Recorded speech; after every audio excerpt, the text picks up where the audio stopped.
We're going to talk some Big 12.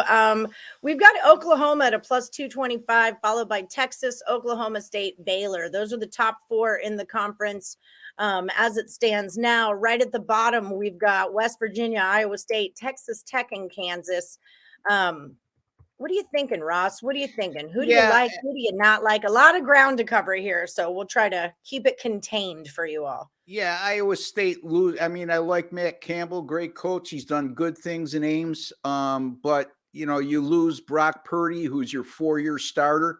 Yeah. You lose the running back that went in the first round to the Jets. I don't see them being a factor. And again, when we're talking the Big 12 race, that is not a bowl bid or a winning season. We're talking about who's going to win the Big 12, right, Allison? Right, exactly. So West Virginia, I just don't. Yeah, I don't see it, because until they start having more balance between offense and defense, and I'm not crazy about Neil Brown. Texas Tech, no. Again, a team that just doesn't play defense, and until they prove they can, I don't see them being a factor, and nothing more but good TV. Kansas, look, do we need to even comment on Kansas? Plus 25,000. Yeah. 100,000. Yeah. I would say they're probably plus 700 just to win a game in the Big 12. There you go. Yeah. So I don't like Oklahoma. And me neither. I'm from Texas. Yeah. So anyway, I'll get to that. I don't like Oklahoma simply for the fact it's we're going through a coaching change there in an elite conference. I like Brent Venable as a defensive coordinator. He's unproven as a head coach. He takes over for Lincoln Riley, who bolted for USC, and Riley took Caleb Williams with him. He also, the backup quarterback, Spencer Rattler, who was a 5-star coming out of high school, he's transferred to South Carolina. And Dylan Gabriel comes in, the transfer from Central Florida. Playing in the Big 12 will be much different than playing in the American Conference. So, I don't see Oklahoma here, especially at those odds of plus 200. I think you could find better value. Because they are the favorite in the conference, which is, like you said, with the coaching change especially. I mean, Lincoln Riley was kind of the skin and bones of that team for me. And with him being gone, that's a problem. I mean, don't you think it's more for a brand name than anything else? 100%. It's like we were talking about the Cowboys. Yeah, it's just you're paying for the name at this point. The Cowboys tax, as he called it. Yeah. It's the Sooners. And then Oklahoma State, look, I mean, Mike Gundy continues to do good things at Oklahoma State, but the thing is they hung their hat on their defense mostly last year, and they had an unbelievable year on that side of the ball, but they lose their defensive coordinator, Jim Knowles, who took off to assume the same roles with Ohio State. They got to replace 7 starters on that side of the ball. And I just don't see them being a factor in the race. I think they're going to be a good team. They may win 9 games or so, but to win the Big 12, you're going to have to be at the most lose 1 game in the Big 12, and I don't see that happening with Oklahoma State. Now, especially with replacing all those players, that's a rough move to make right there. Yeah, and a defensive coordinator too. I mean, you can't undervalue that. He did wonders on that side of the ball. Texas, plus 280.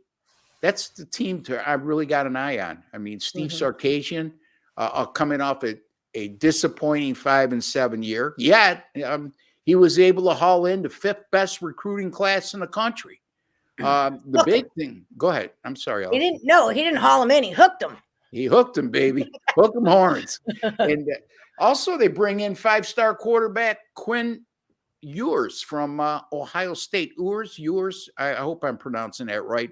Anyway, and Heisman hopeful running back Bijan Robinson returns, and he had 1,422 yards from scrimmage last year and 15 touchdowns. So Texas was a much better team than their 5-7 record indicated last year. They lost some tough, close games. And in the second year in Sarkisian's tenure, I think we're going to see vast improvement. I would not be shocked whatsoever. And as a matter of fact, I am going to take a flyer on the Texas Longhorns here I think they're going to be one of the surprise teams in the country this year, and they're going to win the Big 12. And at odds of plus 280, I love it.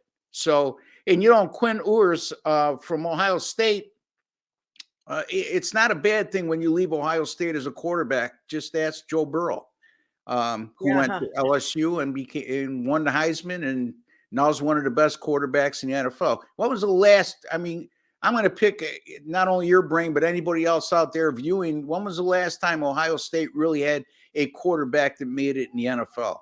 How about never? I don't know. I can't think of one off the top of my head. Anyway, I'll say this, Allison. One team to keep an eye on as a sleeper is Kansas State at plus 1,200. I would, if I'm going to take a shot at a team to really surprise this year, I think it might be them. I really like Chris Kleeman. He's a disciplined coach. His teams are, they don't beat themselves. They're not flashy, but he brings in Adrian Martinez. Now, he took a lot of heat as the quarterback at Nebraska, but this guy started 38 games at Nebraska and set 15 school records, and I just don't think I'm not crazy about Frost as a head coach. I just think that what's going to happen here is he's going to eliminate those mistakes he's been making for the last few years because he felt like the weight of the world was on his shoulders.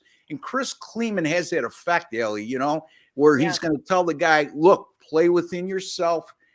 His quarterbacks are never flashy, but they're efficient. And if he can get that out of Adrian Martinez with his natural talent, he's probably the most talented quarterback Kleeman has had since he's been there. I don't think I'm going out on a limb by saying that. I wouldn't doubt it whatsoever if in mid-November we're talking about Kansas State still having a chance to win the Big 12. So there you have it. Wow. Yeah. Well. So who is your official pick? My pick pick? is Texas. Texas. Okay, that's my pick too. I like with Texas. I like that they have that little kind of quarterback competition going on with Hudson Card and the new guy Ewers. I kind of like that too because I think it was it you who was talking the Jets last week on the Power Hour? No, it wasn't me. Okay, it was something about the preseason, Jets preseason because it's the Allison talk. The Seattle Seahawks preseason. Was that you? With Geno Smith and Drew Lock going head to head, it kind of gives you that little competitive battle going on. And I like that when you're not locked in as the starting quarterback, there is someone behind you that can take your place real quick, and Texas has that going on. So that's kind of part of my angle is I like that about them. Yeah. Yeah. And, that's a whole different animal. And I certainly not scoffing at what you just said, but that makes Seattle more dangerous in the preseason than it will be in the regular season. That's all I was saying was for preseason. Seattle. Yeah. Okay, preseason. That's why I went to the Jets because it was Geno Smith, but no, it's Seattle. But yeah, that's why I was digging them preseason week 1, especially because I think those two are going to be going at it. This is year long. And then what else it does for Texas is if one gets injured, you've got a backup. You've got a decent, solid backup there for you because as we know, anything can happen throughout the season. So especially who would have thought Spencer Rattler wasn't going to be the quarterback of the future for Oklahoma? You know what I mean? Yeah. And then the other kid comes in and now he's off to USC with Lincoln Riley. So in college football, when you have two good quarterbacks, it's not like the NFL. If you have two quarterbacks, you really don't have one. That's not the case in college football. Right. All right, Ross Benjamin. Tell the people what you're all about over at picksandparlays.net when they're looking for your premium plays. Well, first full week of the NFL preseason, I'm excited about that. I know, again, I said it on the other show and I'll say it again. Mm-hmm. There's that school of thought out there that people think they can't make money on the NFL preseason, that there's no way to win on the NFL preseason.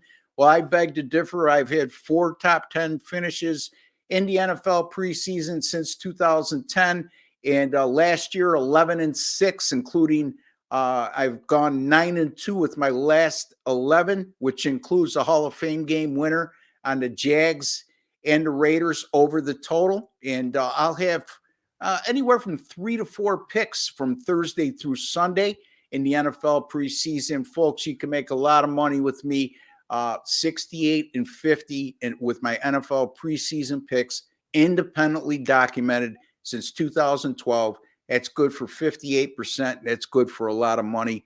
My Major League Baseball 10-star top plays continue to roll 60% since the beginning of last year. Dime players are up over 16 grand with those plays over that course of time. So a lot of good things, not only for myself, Ellison, but there's a couple boys along with me over there at PicksandParlays.net and our new formed union led by Sean Higgs that would do very well. Fight the man. Yes, we've got a great group of cappers over at PicksandParlays.net. Use that promo code CFL. Save yourself 20% when you're over at the site. Ross Benjamin, thank you kindly, sir. We're going to roll with Texas in the Big 12. That's who we think is winning that conference. I'll see you next time. Don't forget, guys, Ross Benjamin, this Thursday on Morningwood at 1 p.m. Eastern. He's coming on the show to let us know preseason betting tips. Lots of great information out of Ross. We'll see you on Thursday at 1 p.m. Eastern on Morningwood.